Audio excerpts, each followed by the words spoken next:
నాకు ఈ మధ్యన వస్తా ఉంటే నువ్వు హైదరాబాద్లోకి ఎలా అడుగు పెడతావు, నీకు హైదరాబాద్లో ఏం పని, ఇది నేను ప్రత్యేకించి చెప్తా ఉన్నా. మీరెవరైనా నన్ను బెదిరించడానికి, బెదిరించే వాళ్ళు మీ అయ్యే జాగీరా తెలంగాణ?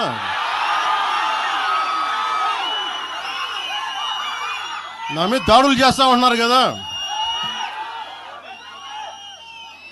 నాకు తెలంగాణలో బెదిరింపుల కంటే కూడా ఆంధ్రాలో బెదిరింపులు ఎక్కువ. నాకు తెలంగాణలో ఇంకా రానివ్వు అంటారు నన్ను, ఆంధ్రాలో అయితే తల తీసేయని అంటారు కోనసీమలో కొంతమంది. నేను ఓడిపోయినప్పుడు 2019లో ఓడిపోయినప్పుడు మన తెలంగాణ నాయకులు ఒకరే చెప్పారు, అన్నా మా తెలంగాణలో ఉంటే నీకు పరిస్థితి రానిచ్చేవాళ్ళం కాదని చెప్పి. నాకు నిజంగా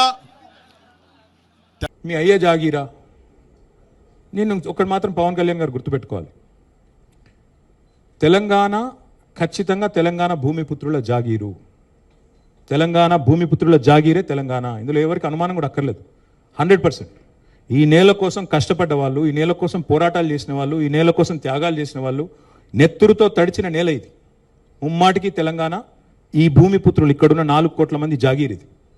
కానీ మీరు రండి, ఇక్కడే ఉండండి, మీ కుటుంబాలు ఇక్కడే ఉన్నాయి, మీ వ్యాపారాలు ఇక్కడ ఉండండి, ఎవరొద్దన్నారు? 10-12 ఏళ్లలో ఎక్కడన్నా చిన్న సమస్య వచ్చిందండి? నేను అడుగుతా ఉన్నా, మా దృక్పథం ఎట్లాంటిది అంటే, వైజాగ్ స్టీల్ ప్లాంట్ను ప్రైవేటీకరిస్తున్నారు మోడీ ప్రభుత్వం అంటే మేము మద్దతు పలికాం.